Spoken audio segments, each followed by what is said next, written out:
नमस्कार दोस्तों, एक बार फिर मेरे YouTube चैनल में आपका स्वागत है और मैं हूं अमित सिन्हा।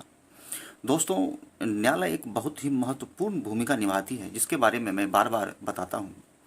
कि जब भी हमारे समाज में जो है सो सोशल इम्बैलेंस होता है, अशांति होती है एक प्रकार का, तो जो है सो सुप्रीम कोर्ट अपना जजमेंट देती है। तो उसी के संदर्भ में जो है सो इसमें यह बताया गया है कि सेडिशन लॉ के संदर्भ में, सेडिशन लॉ यानी कि राजद्रोह या देशद्रोह, यानी जब आप सरकार की आलोचना करते हैं तो आपको पनिशमेंट होता है। और इसी के बारे में जो है सो सुप्रीम कोर्ट लिखता है कि यह सही है कि नहीं है, क्या फ्री स्पीच किस सीमा तक अलाउ है। और इसी के संदर्भ में जो है सो बात किया गया है। इसको आर्टिकल 124A के तहत रखा गया है। तो उसी के संदर्भ में तो आइए दोस्तों, सबसे पहले कुछ इसके जो है सो इम्पोर्टेंट तथ्य को देखने का प्रयास करते हैं जिसमें कि क्या बताया गया है। देखिए दोस्तों, सेक्शन 124A धारा 124A, दोस्तों इसको 1860 में जो है सो ब्रिटिश के द्वारा जो है सो इनेक्ट किया गया था, इनेक्टेड इन 1860 बाय ब्रिटिश। इसके बारे में कहा जाता है कि punishment for any type of criticism against government, कि सरकार का आप किसी तरह का एनी टाइप का यदि क्रिटिसिज्म करते हैं, आलोचना करते हैं, तो आपको पनिशमेंट हो सकता है, आपको सजा हो सकती है। Any type in the sense कहने का मतलब है कि या तो आप रिटन में लिखित रूप से या वर्बली मौखिक रूप से, किसी भी साइन के माध्यम से, किसी भी हाव भाव जेस्चर, है ना, तो किसी भी तरह से सरकार की आप आलोचना करते हैं तो आपको पनिशमेंट होगा। यही आर्टिकल 124A सेक्शन 124A में कहा गया है। दोस्तों, जैसा कि हम लोगों को पता है कि यह जो है सो ब्रिटिश के द्वारा जो है सो इम्प्लीमेंट किया गया था। तो इसका मेन मकसद दोस्तों यह था कि British used 124A for surpass the freedom movement, यानी कि जो भी फ्रीडम मूवमेंट था, यानी स्वतंत्रता आंदोलन को सरपास करने के लिए, कुचलने के लिए इस जो है सो सेक्शन का प्रयोग किया गया था कि ताकि लोग जो है सो अंग्रेजों का विरोध नहीं कर सके। तो वो तो उस समय में था, लेकिन ऐसा कहा जाता है और होना भी चाहिए कि डेमोक्रेसी में, कि जब हम democratic, when we talk about a democratic country, तो डेमोक्रेटिक डिफिनेशन क्या है कि for the people by the people, कि लोगों के द्वारा चुना गया, जिसमें जनता मालिक होती है, सर्वोपरि जनता होती है। सारे रूल्स रेगुलेशंस लॉ जो है सो सेक्शंस जो है सो जनता को यानी पब्लिक को ध्यान में रखकर बनाया जाता है। तो इसमें जब जब जनता जो है सो सरकार बनाती है तो उसके खिलाफ जो है सो किसी भी तरह का यदि मतलब कि कह सकते हैं डिससेटिस्फैक्शन यदि लोगों को होता है तो सरकार का विरोध कर सकती है, होना भी चाहिए, चूंकि यह राजतंत्र नहीं है, यह लोकतंत्र है। तो इसीलिए जो है सो इस सेक्शन को अनुचित कहा गया है कि यह सेक्शन जो है सो ठीक नहीं है और इसको बार बार जो है सो खारिज करने का प्रयास किया गया है कि इसको खारिज कर देना ही बेटर है। अब कुछ टर्म इसमें दोस्तों यह दिया गया है कि इसका जो है सो मिसयूज होता है, मिसयूज इन द सेंस होता है कि इस आर्टिकल को जो है सो सेक्शन को बेस बनाकर पुलिस केस दर्ज कर लेती है और किसी भी व्यक्ति को जेल में डाल देती है। कि इसी क्या, यदि आप आलोचना करते हैं तो पकड़ के पुलिस जेल में बंद कर देती है कि आप पर जो है सो 124A सेक्शन लग गया। दूसरा इसमें कहा गया है कि इसका जो इनहेरेंट पोटेंशियल है वो मिसयूज का है, मतलब इसको बनाया ही उस तरह से गया है कि इसका मिसयूज भविष्य में कभी भी हो सकता है, फॉर एनी टाइम इसका मिसयूज हो सकता है, किसी को भी इसको बेस बनाकर जो है सो जेल में डाल दिया जा सकता है। इसीलिए इसके बारे में बार बार कहा जाता है कि it should be strike down, यानी इसको स्ट्राइक डाउन कर दिया जाए, यानी खारिज कर दिया जाए। इस संदर्भ में दोस्तों एक बेहतरीन जजमेंट 1962 में वर्डिक्ट में आया था, 1962 वर्डिक्ट में आया था।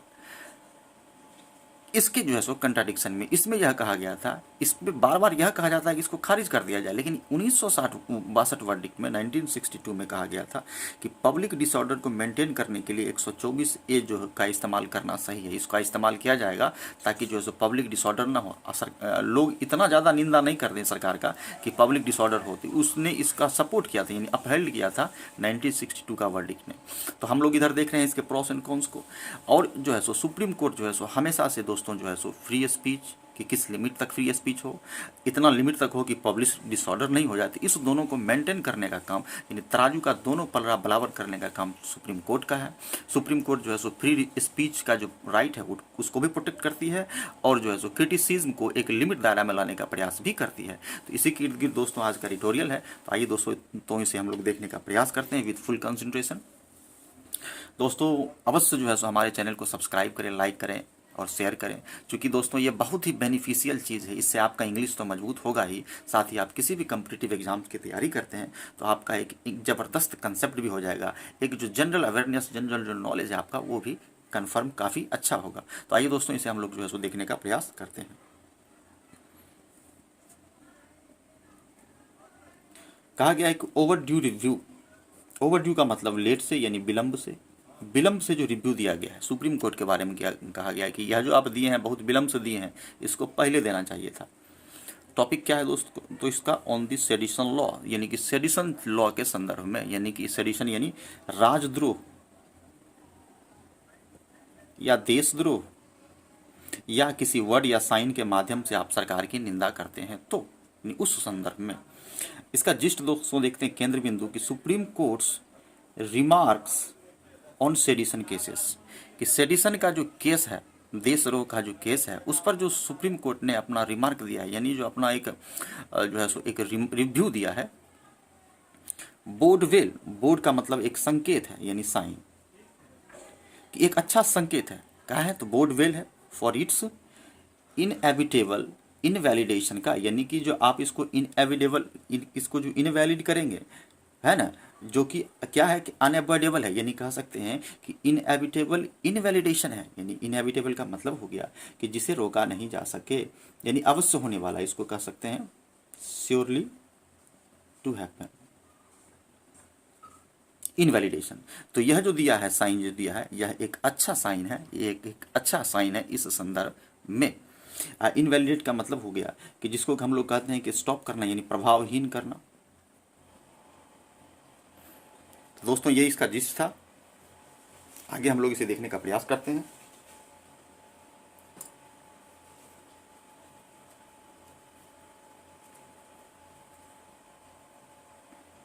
देखिए दोस्तों, कह रहा है कि it is gratifying to note that, gratify मतलब काफी संतुष्टि देने वाला, यानी सेटिस्फाइंग, नोट मतलब नोट करना, it is gratifying to note that, बड़ा संतुष्टि देने वाला है कि जब हम लोग इसको नोट करते हैं कि सुप्रीम कोर्ट, कि जब सुप्रीम कोर्ट वाइल, जबकि कॉमा लगाकर दोस्तों जो रहा है कि indicating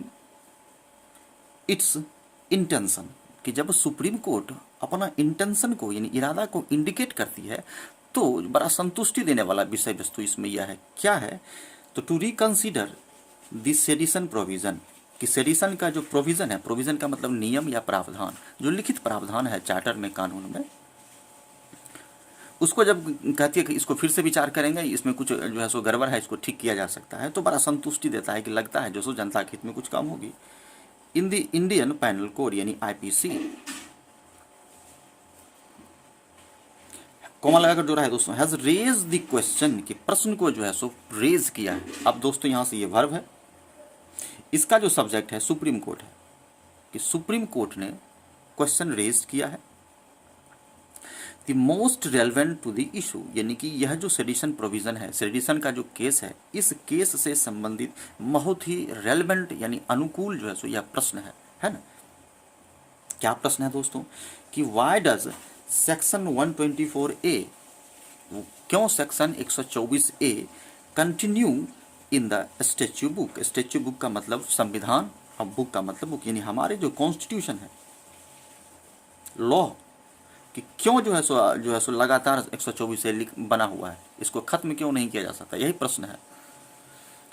even after 75 years of independence, की स्वतंत्रता के 75 साल बाद भी जो है सो यह जो है सेक्शन अभी तक लागू है, ऐसा क्यों है, इसको क्यों नहीं इनवैलिड कर दिया गया, क्योंकि इसको उस समय के दृष्टिकोण से बनाया गया था, तो अभी यह क्या कर रहा है हमारे संविधान में, तो यही प्रश्न है। अब देखते हैं इस पर और क्या कहते हैं। हमारे जो चीफ जस्टिस हैं, माननीय चीफ जस्टिस, हमारे chief justice N V. Ramana has also pointed to, कि एन.वी. रमन्ना ने भी पॉइंट किया है कि the rampant misuse of this section, कि इस सेक्शन का 124A सेक्शन का लगातार, रैम्पेट का मतलब लगातार यानी कंटिन्यूअस,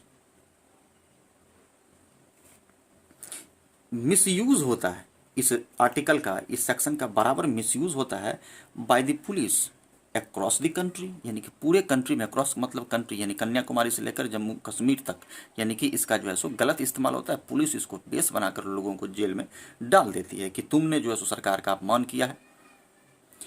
एंड और सुप्रीम कोर्ट ने क्या किया है, सुप्रीम कोर्ट ने के चीफ जस्टिस एन रमन्ना ने पॉइंट किया है कि इसका इस्तेमाल पुलिस के द्वारा किया जाता है, पूरे देश में गलत तरीके से मिसयूज होता है, और रिमाइंडेड द गवर्नमेंट, सरकार को रिमाइंड किया है, क्या सरकार को रिमाइंड किया है कि it was a legal provision that the colonial regime, कि यह एक लीगल प्रोविजन था, अभी नहीं था, उस टाइम में जब कि कॉलोनियल रिजीम यानी कि जो ब्रिटिश जो सत्ता थी, जो ब्रिटिश कार्यकाल था, कॉलोनियल जो सत्ता थी, रिजीम मतलब का time, had use to surpass the freedom movement, कि फ्रीडम मूवमेंट को, स्वतंत्रता जो है सो आंदोलन को सरपास करने के लिए, कुचलने के लिए, दबाने के लिए इस जो है सो सेक्शन का इस्तेमाल करती थी, अंग्रेज इस्तेमाल करते थे, ब्रिटिश। तो यह अभी इस हमारे संविधान में क्या कर रहा है, इसी के बारे में जस्टिस एन वी रमन्ना ने जो है सो कहा है, और सरकार को भी याद दिलाने का प्रयास किया है कि इसका तो भाई अंग्रेज इस्तेमाल करते थे। The issues flagged by chief justice of India, कि हमारे जो चीफ जस्टिस हैं एन वी रमन्ना, उनके द्वारा इस इशू को, इस मुद्दा को, यानी कि ये इस आर्टिकल के मुद्दा को, इशू को जो है सो फ्लैग्ड किया गया है। फ्लैग्ड का मतलब शो किया गया है या उठाया गया है, दिखाया गया है या उठाया गया है।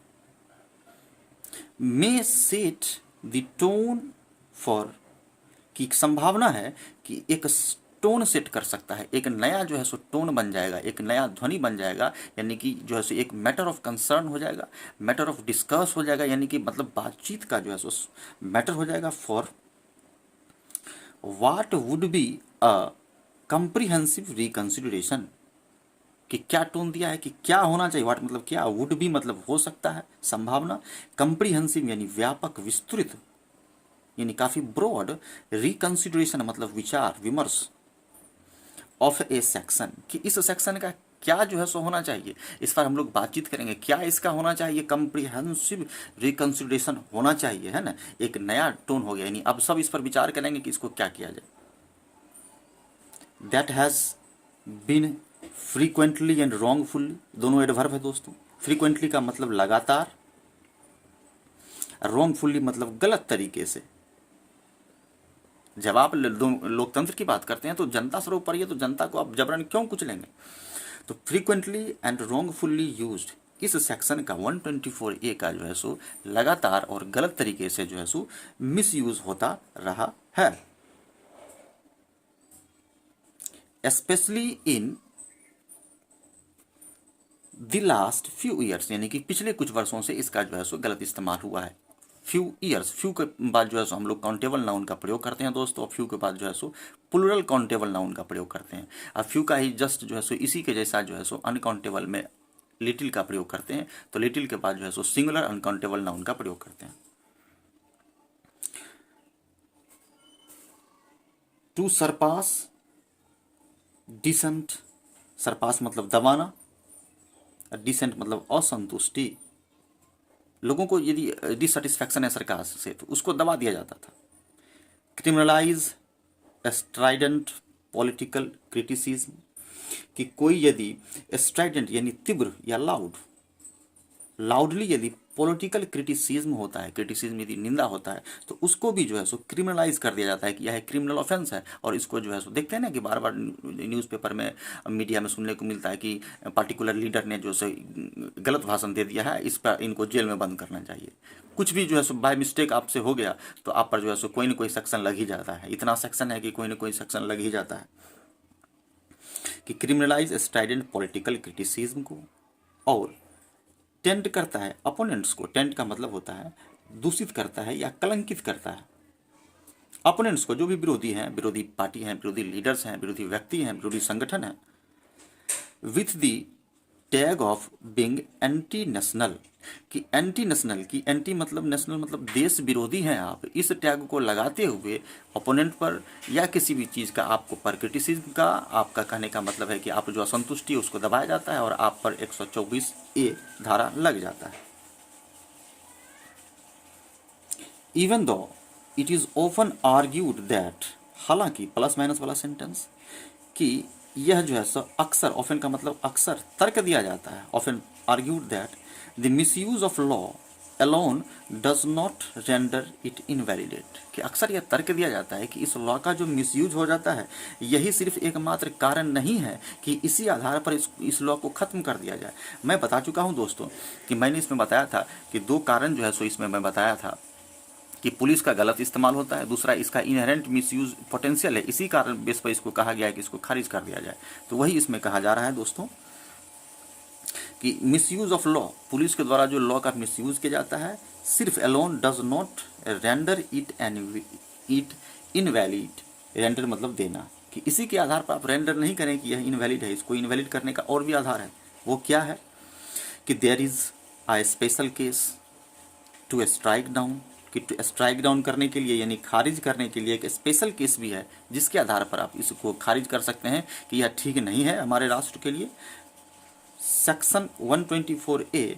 Because of its inherent potential for misuse, यही लाइन जो है सो मैं बताया था दोस्तों कि इसका जो पोटेंशियल, यह लिखा ही इस तरह से गया है कि इसका मिसयूज हो सकता है। इसमें जो इनहेरेंट है यानी इसका जन्मजात जो पोटेंशियल है मिसयूज का है, इसको मिसयूज किया जा सकता है आर्टिकल 24A को। अब दोस्तों कह रहा है कि there is a pattern of behaviour among all regimes, यानी रिजीम्स का मतलब सारे जो क्षेत्र हैं, क्षेत्र मतलब जितने भी जो है सो सेक्शंस हैं, जितने भी डिपार्टमेंट्स हैं, जितने भी एरियाज हैं, कि सारे एरियाज में जो है सो एक प्रकार का बिहेवियर ऑफ पैटर्न है जो बताता है, इंडिकेट करता है। इंडिकेट दोस्तों वर्ब हो गया, इसका सब्जेक्ट जो है हो गया रिजीम, दैट इंडिकेट, चूंकि ये रिलेटिव प्रोनाउन के ठीक पहले वाला सब्जेक्ट होता है, उसके ठीक वो बाद वाला वर्ब होता है, इसलिए प्लूरल सब्जेक्ट के साथ हम लोग क्या इस्तेमाल किए, plural verb. A proclivity to invoke, proclivity का मतलब हो गया कि बुरा व्यवहार यानी bad behaviour, that indicate a bad behaviour to invoke it without examine, कि बिना एग्जामिन किए हुए इस आर्टिकल को, इस सेक्शन को आप जो है सो आप अप्लाई कर देते हैं, आप इसको लागू कर देते हैं, इन्वोक कर देते हैं। इट्स एप्लीकेबिलिटी यानी इसका मतलब होता है अप्लाई करना यानी लगाना, to the facts of any case, यानी किसी केस के फैक्ट में इसको जो आप अप्लाई करते हैं बिना एग्जामिन किए हुए, और इसको देखा गया है कि जो लगभग जो है सो इसका बिहेवियर जो है सो लगभग कि कौन कौन से रिजीम्स में है जिसमें कि इसको बेस बनाया जाता है यानी बैड बिहेवियर को इन्वोक करने के टर्म में।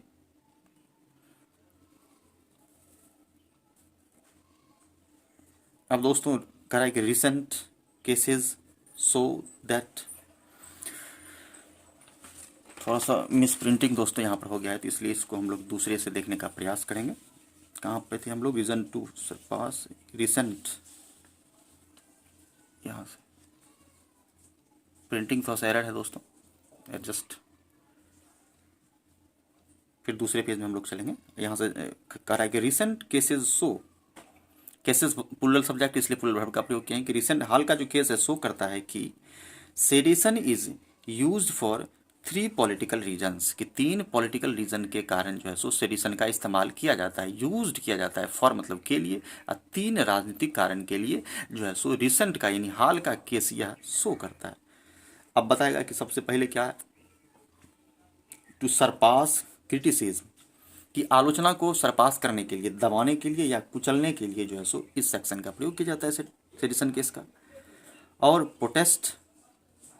अगेंस्ट पार्टिकुलर पॉलिसीज, कि किसी पॉलिसीज के अगेंस्ट यदि प्रोटेस्ट होता है, जैसा कि हमने देखा कि अभी जो है सो फार्म बिल को लेकर प्रोटेस्ट हुआ, तो इसी तरह का बात करें, यदि इस तरह का प्रोटेस्ट होता है तो उसको कुचलने के लिए भी इसका प्रयोग किया जाता है। यह तो मिसयूज हो गया दोस्तों इसका। दूसरा, सरकार की आप आलोचना करते हैं कि सरकार ठीक नहीं है, आप उसकी निंदा करते हैं, शब्द का प्रयोग करते हैं, तो जो है सो इसका प्रयोग किया जाता है। और प्रोजेक्ट्स ऑफ द गवर्नमेंट, और गवर्नमेंट का जो प्रोजेक्ट है उसकी आप यदि आलोचना करते हैं तो भी आप पर जो है सो यह केस बनाकर लगा दिया जाता है। टू क्रिमिनलाइज डिसेंटिंग ओपिनियंस, और जितने भी डिसेंटिंग ओपिनियंस हैं, ये डिसेंट मतलब जिससे कि लोग असंतुष्ट हो जाते हैं, सरकार की कोई पॉलिसी है उससे ओपिनियन, उससे आप असंतुष्ट हैं, तो उसको क्रिमिनलाइज कर दिया जाता है कि ऑफेंस है, और उस पर 124A लगा दिया जाता है और उसको जेल में बंद कर दिया जाता है फ्रॉम ह्यूमन राइट्स डिफेंडर्स, कि ह्यूमन राइट जो जितने भी डिफेंडर्स हैं उसको बेस बनाकर कहते हैं कि ये ठीक नहीं है, क्योंकि हमारा संविधान बहुत विस्तृत है दोस्तों। एक एक चीज़ जो है सो ब्रॉडली डिफाइन किया गया है। यदि आप थोड़ा सा गलत करेंगे तो एक से एक यहाँ पर जो है ना, जो एरियाज़ है जो आपको की जो है सो प्रोएक्टिव अप्रोच लेंगे। लॉयर्स, एक्टिविस्ट एंड जर्नलिस्ट, इन सब को जो है सो यदि जो है सो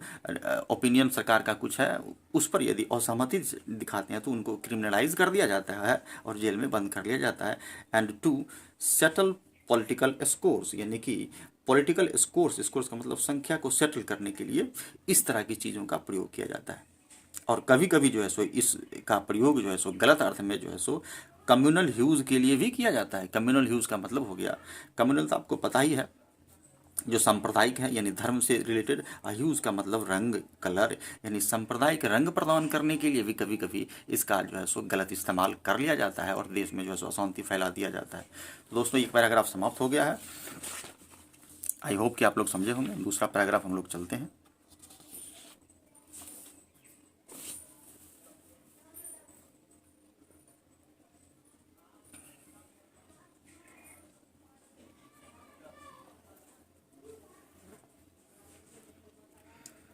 देखिए दोस्तों,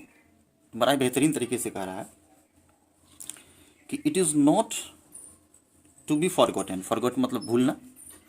कि यह भूलने की बात नहीं है। यदि यह कहने का मतलब कि यह नहीं भूलना है कि it is not forgotten that this section was upheld in 1962। मैं बता चुका हूं कि 1962 का जो वर्डिक्ट आया था कि इसको 1962 में 1962 में अपहोल्ड किया गया था, यानी इसको सपोर्ट किया गया था कि यह सही है। अभी तक हमने क्या देखा पिछले पेज में कि इस सेक्शन का आलोचना हो रहा है कि यह जो है सो एक डेमोक्रेटिक कंट्री के लिए ठीक नहीं है, लेकिन थोड़ा सा इसमें यह बता रहा है कि 1962 में इसको सपोर्ट कर दिया गया था। देखते हैं किस आधार पर इसको सपोर्ट किया गया था। बाय अ कॉन्स्टिट्यूशन बेंच, एक कॉन्स्टिट्यूशन बेंच के द्वारा इसको सपोर्ट किया गया था, mainly by reading down the import of the terms, यानी कि इस टर्म में जो भी इम्पोर्ट है उसको रीडिंग डाउन करते हुए, यानी कि पढ़ते सोचते समझते हुए। वो कौन सा टर्म था दोस्तों? ब्रिंग इनटू हेटर्ड और कंटेम्प्ट। एक टर्म ये भी है रीडिंग डाउन दोस्तों, ये एक कॉन्स्टिट्यूशनल टर्म भी है। इसका मतलब होता है कि किसी प्रोविज़न या किसी लॉ के प्रोविज़न को बचाने के लिए किसी टूल का प्रयोग करना, यानी टूल का प्रयोग करना किसी लॉ को बचाने के लिए, तो उसको रीडिंग डाउन भी कहा जाता है। कि जो इसका इम्पोर्ट्स ऑफ द टर्म, जैसे क्या क्या टर्म है, तो ब्रिंग इनटू हेटर्ड और कंटेम्प्ट। कंटेम्प्ट का मतलब यदि आप कह सकते हैं इसको असमान, या इसको कह सकते हैं कि अपमान, यहाँ अपमान हो जाएगा। हेटर्ड यानी घृणा, और to create dissatisfaction toward the government, कि गवर्नमेंट के खिलाफ यदि आप क्या करते हैं, किसी तरह का कंटेम्प्ट करते हैं, यानी गवर्नमेंट का अपमान करते हैं, घृणित स्पीच का इस्तेमाल करते हैं। स्टेबलाइज्ड बाय लॉ, यानी जो है so law, and limit its scope to only those instances of speech or writings that show a pernicious tendency to create public disorder। तो ये यहाँ इसका है, इसी आधार पर जो है इसको सपोर्ट किया गया था। इसको मैं बता रहा हूँ कि क्रिएट पब्लिक डिसऑर्डर, यानी पब्लिक डिसऑर्डर को क्रिएट करने के संदर्भ में जो है इसको सपोर्ट किया गया था कि इन सारे चीज़ों के बावजूद भी यदि यह जो है सो देश में डिसऑर्डर को क्रिएट करती है तो जो है सो यदि लगाया जा रहा है तो ठीक है। तो वही इसमें कह रहा है दोस्तों कि law and limit its scope to only those, कि वैसे व्यक्ति तक इसके स्कोप को लिमिट करता है इंस्टांसेस ऑफ स्पीच और राइटिंग, कि उस तरह का स्पीच यदि आप कहते हैं या राइटिंग या लिखते हैं जो शो करता है एक परनिशियस यानी हार्मफुल या हानिकारक, harmful tendency to create public disorder, कि पब्लिक डिसऑर्डर क्रिएट करने के लिए है, तो उस संदर्भ में इसका जो है सो इसको अपहेल्ड कर दिया गया था, इसका सपोर्ट कर दिया गया था 1962 के जजमेंट में। विदाउट दिस एटेंटुएटेड इंटरप्रिटेशन, एटेंटुएटेड का मतलब हो गया दोस्तों कि इसको जो है सो वीक करना, यानी कमजोर करना, और इंटरप्रिटेशन का मतलब व्याख्या, कि विदाउट दिस अटेंटुएटेड इंटरप्रिटेशन, यानी कि इसका जो इंटरप्रिटेशन, इसको व्याख्या जो है सो इसको कमजोर करने की बात कर रहे हैं। The restriction imposed on free speech by section 124A, यानी कि सेक्शन 124A को लगाकर यदि फ्री स्पीच पर जो आप इम्पोज करते हैं, जो रेस्ट्रिक्शन लगाते हैं, उसी के बारे में कह रहा है कि इसकी जो है सो व्याख्या को ही कमजोर कर देता है, इसका जो मेन पहलू है उसको कमजोर कर देता है। 124 से would have been declare unconstitutional. अब यह कह सकता है कि यदि इस तरह का नहीं होता तो इसको जो है सो अनकॉन्स्टिट्यूशनल डिक्लेयर किया जाता है कि यह जो है सो अनकॉन्स्टिट्यूशनल है, यानी ठीक नहीं है। The court is now seized of several cases, कि कोर्ट ने क्या किया है, अब कई तरह के जो केसेस हैं उसको सीज कर दिया है। That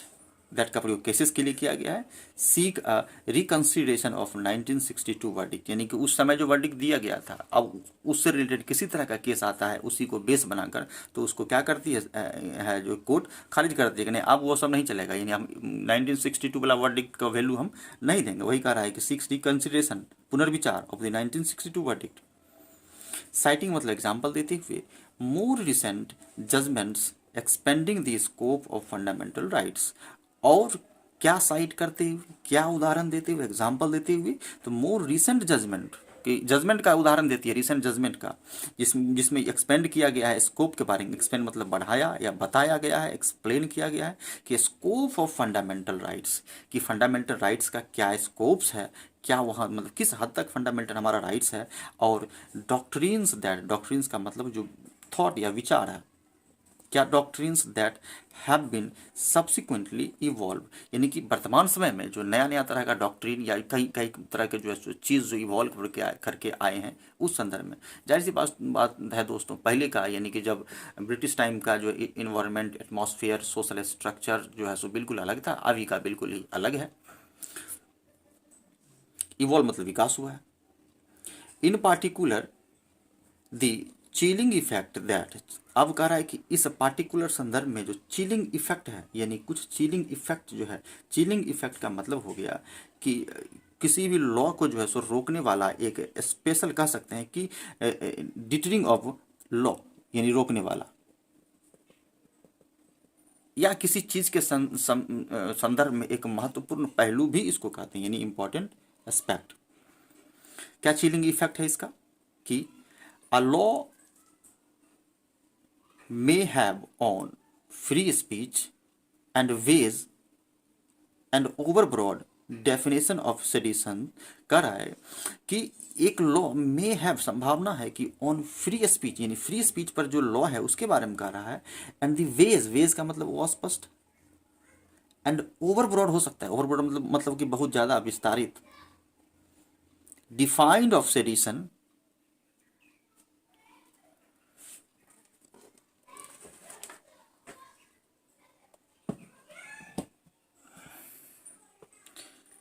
defined of sedition that renders both proactive, provocative and innocuous speech, यानी कहने का मतलब है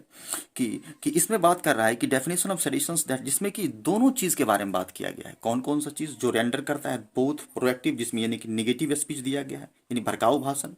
और दूसरा है कि जिसमें स्पष्ट और नॉट हार्मफुल जो है सो स्पीच दिया गया है। इनऑकस का मतलब हो गया स्पष्ट या नॉट हार्मफुल स्पीच दिया गया है, या writings equally liable for prosecution, कि दोनों जो है सो प्रोसिक्यूशन के लिए लिएबल होगा, यानी दोनों पर जो है सो आरोप लग सकता है।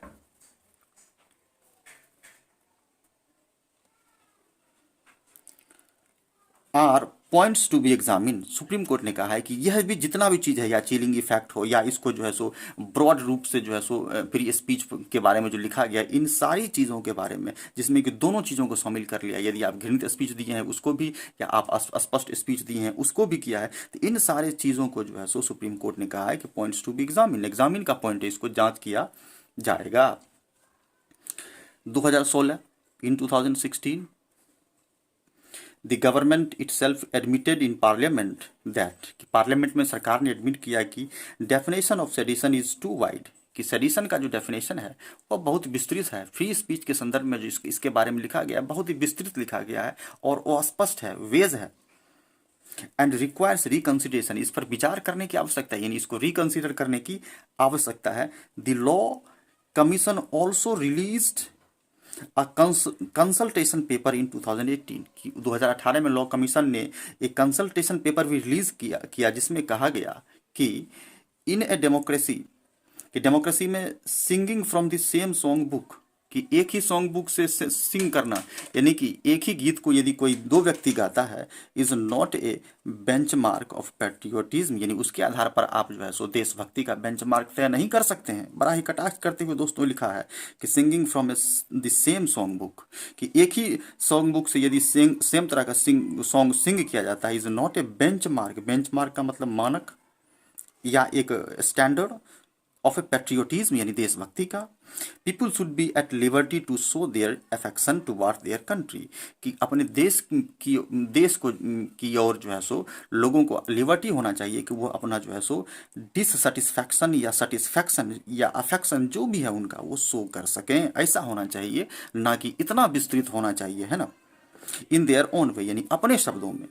While issuing fresh guidelines and safe guards, कि फ्रेश गाइडलाइंस और सेफ गार्ड को इसी करते हुए सुप्रीम कोर्ट ने कहा है कि इज वन वे टू क्वेलिंग, क्वेलिंग मतलब समाप्त करना यानी खारिज करना, इसको समाप्त करना या खारिज करना, the potential for its misuse, कि जिसका जो मिसयूज हो जाता है उसको समाप्त करने के लिए, कि इसको जो कहाँ इसका गलत इस्तेमाल हो जाता है, it will be more helpful, कि यह सबसे ज़्यादा या सबसे अच्छा होगा कि यदि if 124A is struck down all together, यानी कंप्लीटली यदि जो है सो सेक्शन 124A को कंप्लीटली यदि स्ट्राइक डाउन कर दिया जाए, खारिज कर दिया जाए, तो वह कहीं ज़्यादा बेटर होगा कि इसको ख़त्म कर दिया जाए। तो यही था दोस्तों कि इसमें काफ़ी इसको ब्रॉडली जो है सो एनालिसिस किया गया है। तो सुप्रीम कोर्ट का कहना है कि इसको जो लिखा गया ना, इसको फिर से पुनर्विचार की आवश्यकता है। जो इसके बारे में जजमेंट आया उस सब पर विचार करके जो है सो इसको खारिज कर देने में ही फायदा है। तो इस पर जो है सो विचार चल रहा है। तो यही जो है सो हमारे चीफ जस्टिस का कहना है, सुप्रीम कोर्ट का कहना है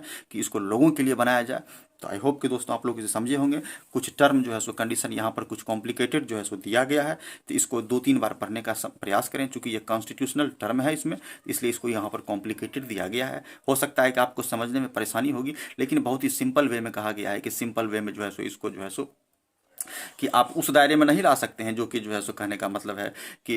एकता और अखंडता को अक्षुण्ण करता है, लोगों के फ्री राइट्स को, स्पीच को जो है सो प्रिवेंट करता है। तो आई होप कि दोस्तों आप लोगों को अच्छा लगा होगा। तो मिलते हैं अगले वीडियो में। Stay connected. Bye, living English by Amit Sinha. धन्यवाद।